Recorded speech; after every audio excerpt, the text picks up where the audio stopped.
Hello everyone, मैं हूं advocate Rahul Mishra. आज की वीडियो में हम लोग समझने की कोशिश करेंगे किसी मुकदमे में आप सीडीआर कैसे साबित करेंगे और सीडीआर की महत्ता क्या है। आज यही समझने की कोशिश करेंगे कि क्रिमिनल केसेस में कॉल डिटेल्स की क्या वैल्यू है, क्या भूमिका है, और सिविल केसेस में इनकी क्या भूमिका है। अब दूसरी चीज़ इसमें समझेंगे कि टेलीकॉम कंपनियां अपने पास कॉल डिटेल कितने समय तक रखती हैं, और तीसरी चीज़ इसमें समझेंगे कि क्या कॉल डिटेल के साथ वो वॉइस रिकॉर्डिंग भी आपकी करती हैं। और चौथी चीज़ हम ये समझेंगे कि क्या आम आदमी को आसानी से सीडीआर मिल सकती है, कॉल डिटेल रिकॉर्ड मिल सकता है। यही समझेंगे डिटेल में। लेकिन उससे पहले मेरी आप लोगों से हर बार की तरह रिक्वेस्ट है कि अगर आप लोग चैनल पर नए हैं या पहली बार आ रहे हैं, अभी तक आप लोगों ने इसे सब्सक्राइब नहीं किया, तो प्लीज़ सब्सक्राइब करिएगा, क्योंकि मैं बहुत इंपॉर्टेंट वीडियोस आप लोगों के लिए डालता हूँ। और अगर आप मुझसे पर्सनली मिलना चाहते हैं लखनऊ, दिल्ली, इलाहाबाद में, तो अपनी अपॉइंटमेंट बुक कराकर मुझसे मिल सकते हैं। डेफिनेटली अपॉइंटमेंट पेड है, डायरेक्ट कॉल कतई ना करें, क्योंकि वो अनआंसरेबल हो जाएगी। आपको नंबर डिस्क्रिप्शन में मिल जाएगा। चलिए हम लोग वीडियो स्टार्ट करते हैं। देखिए, पहला प्रश्न जो मैंने आप लोगों को बताया कि क्रिमिनल केसेस में कॉल डिटेल की भूमिका क्या होती है। अब देखिए, कॉल डिटेल की भूमिका हमारे क्रिमिनल केसेस में इतनी महत्वपूर्ण इसलिए बन जाती है, जैसे आपके ऊपर एफआईआर होती है, आरोप लगता है कि किसी जगह पर मर्डर हो गया है और आपके द्वारा वो मर्डर कारित किया गया है, ऐसा बताया जाता है। लेकिन आप अपनी कॉल डिटेल के बेसिस पर, सीडीआर लोकेशन के बेसिस पर आप ये साबित कर दोगे कि मैं उस दिन यहाँ था ही नहीं, मेरा फ़ोन दूसरी लोकेशन में था, तो मैं मर्डरर कैसे हो गया। वहाँ पर आपको बेल मिल सकती है और हो सकता है डिस्चार्ज भी हो जाए, एक्विटल हो जाए। या दूसरी कंडीशन मान के चलिए कि आरोप लगता है कि किसी लोकेशन में आपने घटना कारित कर दी और आप उस लोकेशन में थे नहीं, तो जो सीडीआर डेटा होता है वो आपकी कॉल डिटेल्स निकालता है। ठीक है, कितने घंटे, कितने समय, किससे आपने बात करी हुई है, किस किस नंबर पर बात हुई है, और दूसरी चीज़ ये है किस लोकेशन में आप थे। तो अगर आपकी लोकेशन आइडेंटिफाई हो जाती है कि आप उस लोकेशन में नहीं थे, तब आप फर्जी केसेस से, फॉल्स केसेस से बच जाएंगे। आगे बताऊंगा कि अगर आपको सीडीआर निकलवानी है तो उसका प्रोसीजर क्या होगा। ठीक है, अब उसके बाद देखिए, क्रिमिनल केसेस में मैंने बता दिया आपको। अब इसकी कानूनी बाध्यता क्या है कि सीडीआर को रखना कितने दिनों तक है टेलीकॉम कंपनीज को। देखिए, टेलीकॉम कंपनीज को एज पर रेगुलेशन, ट्राई के जो रेगुलेशंस हैं, ठीक है, जो telecom regulating authority of India है, वो रेगुलेशंस बनाती है टेलीकॉम कंपनीज के लिए। और टेलीकॉम कंपनीज को बाध्यता ये बताई गई कि उनको मिनिमम 2 साल तक उस रिकॉर्ड को, कॉल डिटेल्स को, उस लोकेशन के डेटा को, सारे को 2 साल तक मिनिमम रखना है।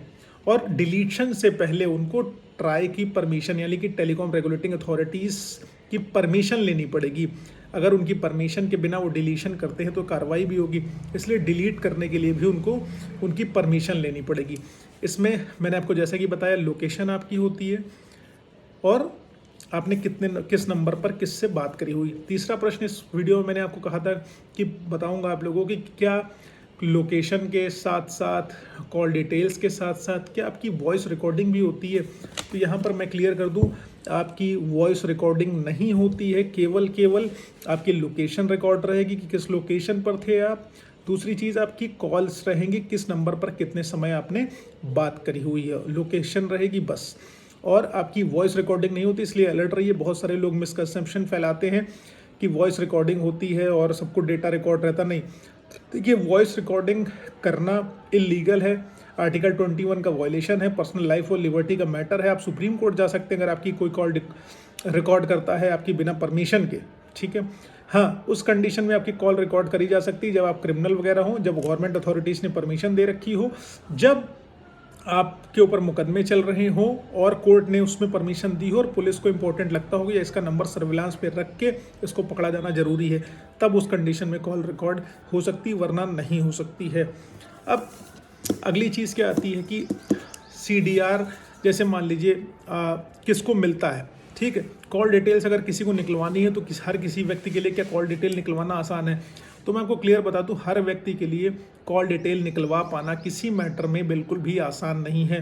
कॉल डिटेल निकलती है हमेशा जो है पुलिस के थ्रू, जब आईओ को लगता है कि किसी मैटर में कॉल डिटेल्स निकलवाना जरूरी है, जिससे आरोप साबित भी हो सकते हैं और किसी निर्दोष को बचाया जा सकता है, तो आईओ कॉल डिटेल्स निकलवाता है।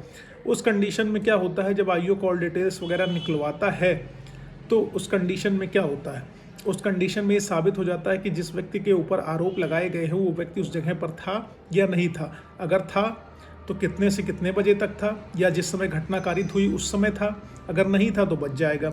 अब आईओ क्या करता है, कॉल रिकॉर्डिंग निकालने के लिए उसके लिए भी एक प्रोसीजर है। आईओ को अपने सीनियर अथॉरिटीज़ को लिखना होता है, अपने सीनियर अफसर को लिखना होता है। सीनियर अफसर परमिशन देते हैं तो आईओ टेलीकॉम कंपनीज़ के पास जाता है, उनको एप्लीकेशन मूव करता है, और टेलीकॉम कंपनीज़ क्या करती हैं, इस तरीके से आईओ को कॉल डिटेल्स, सीडीआर डेटा दे देती हैं, क्योंकि टेलीकॉम कंपनीज उनको मना नहीं कर सकती हैं, क्योंकि सीडीआर डेटा इन्वेस्टिगेशन का पार्ट होता है। अब कभी कभी ऐसा हो जाता है कि आईओ जानबूझ के कॉल रिकॉर्डिंग नहीं करता है, कॉल डिटेल्स नहीं देता है, सीडीआर नहीं निकलवाता है और चार्जशीट दाखिल कर देता है। उस कंडीशन में आप क्या करेंगे, जब आईओ जानबूझ के केस में इन्वेस्टिगेशन को कमज़ोर करने के लिए, चार्जशीट मजबूत बनाने के लिए, अपोजिट पार्टी को परेशान करने के लिए कॉल डिटेल्स नहीं निकलवा रहा है, तो आप क्या कर सकते हैं, सिंपली कोर्ट में चार्जशीट सबमिशन के बाद भी 91 सीआरपीसी की एप्लीकेशन मूव कराकर आप सीडीआर निकलवा सकते हैं। और अगर कोर्ट को लगता है तो कोर्ट परमिशन देगी और उस चीज़ को केस का पार्ट बना लेगी, ठीक है। और रही बात आम आदमी के लिए, तो आम आदमी के लिए यही प्रोसीजर है कि 91 सीआरपीसी का एप्लीकेशन मूव करके ही वो निकाल सकते हैं। डायरेक्ट आप कॉल रिकॉर्डिंग किसी की नहीं निकाल सकते, कॉल डिटेल्स नहीं निकाल सकते हैं। उम्मीद है जानकारी समझ में आई है, पसंद आई है। अगर ऐसा कुछ है तो वीडियो इन्फॉर्मेटिव लगा है तो प्लीज़ लाइक शेयर सब्सक्राइब करना, और मुझसे पर्सनली मिलना हो, बातचीत करना हो तो अपनी अपॉइंटमेंट शेड्यूल करा के बिल्कुल आना। नंबर डिस्क्रिप्शन में मिल जाएगा, बट विदाउट अपॉइंटमेंट नहीं हो पाएगा। और अगर आप मुझे फेसबुक, इंस्टाग्राम, ट्विटर पर अभी तक नहीं फॉलो किए तो प्लीज़ फॉलो करिए, लिंक आपको डिस्क्रिप्शन में 100% अवेलेबल रहेगा। Thank you so much. जय हिंद, जय भारत।